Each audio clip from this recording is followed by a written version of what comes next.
Well, if thousands of companies from tech to finance and even manufacturing are sharing information and data that includes U.S. residents' phone and email traffic, how worried should we really be? Well, yesterday I spoke to investment bank Evercore Partners chairman and former Treasury official Roger Altman, who had this to say.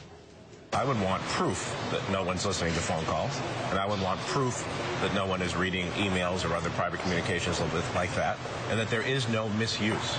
Proof of no misuse. I'd also be interested in knowing the extent to which it's actually been effective. Well, joining me now from Washington on the NSA monitoring case, but also the impasse on immigration policy, is Simon Rosenberg, the founder and president of advocacy and think tank NDN. Also with us is Chief Washington correspondent Peter Cook. And Peter, since you're here with me in New York, let me start with you. Is Roger ever going to get, or anybody in the public ever going to get proof that their phone and their emails aren't being surveyed? Well, I think they're going to get at least more information on these programs in the next week or so. Now, probably not enough to satisfy Roger Altman. A lot of Americans out there have those questions. Right. But there is clearly a move within the intelligence community and within the Congress to make more of this information public. What you're going to get first, Betty, as soon as next week is more information on instances when this data has actually foiled a terrorist plot. I think they're going to be specific examples. Was it useful or not? Right. How it was useful. Yeah. Obviously, supporters want to show this stuff is working. It's helped us in the past.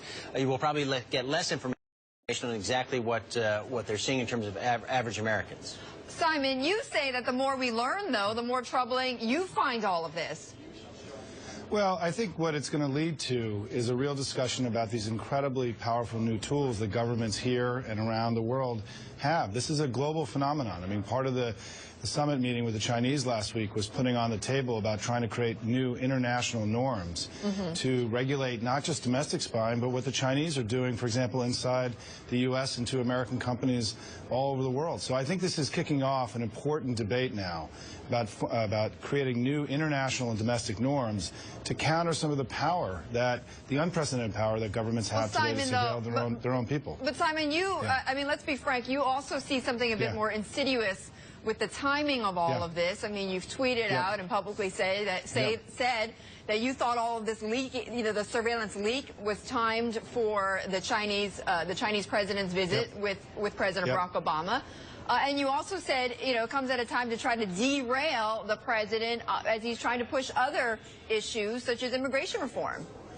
I think there's no question now that when we look back over the last 10 days that The Guardian and Glenn Greenwald and the team with Snowden leaked these things for maximum impact on the global debate, and it ended up weakening the United States and Barack Obama before their meeting with the Chinese leader last week. If you notice, The Guardian hasn't published anything this week, right? They drip this stuff Wednesday, Thursday, Friday. The thing that disturbs me is that this seemed to benefit the Chinese in an international setting while the leaks were coming from a PRC territory in Hong Kong, and Snowden is still there. And so I think there's a lot more to learn about what happened with Snowden and what's going on with The Guardian. So we had members of Congress yesterday, including the chairman of the House Intelligence Committee, Mike Rogers, raise the question that this needs to be scrubbed more cleanly to make sure that there isn't Chinese involvement here. He didn't accuse it flat out, but he came awfully close. Are you suggesting that there's direct Chinese involvement here?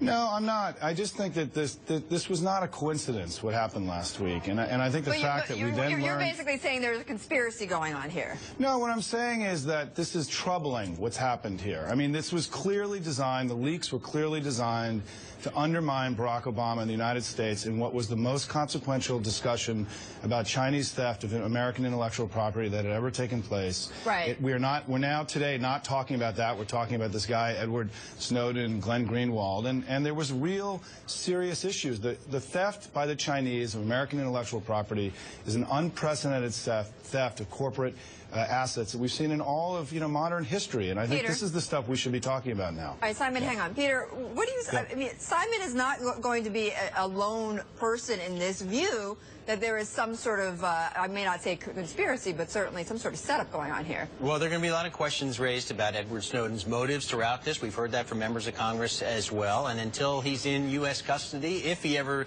ends up in U.S. custody, we won't know until we hear more directly from Edward Snowden. He's denied that there are any ulterior motive here, but obviously we won't know until he comes forward and someone has a chance to really question it. Peter, thank you for joining me on this. Peter Cook, our chief Washington correspondent here in New York. And also thanks to Simon Rosenberg for joining us, the founder and president of NDN.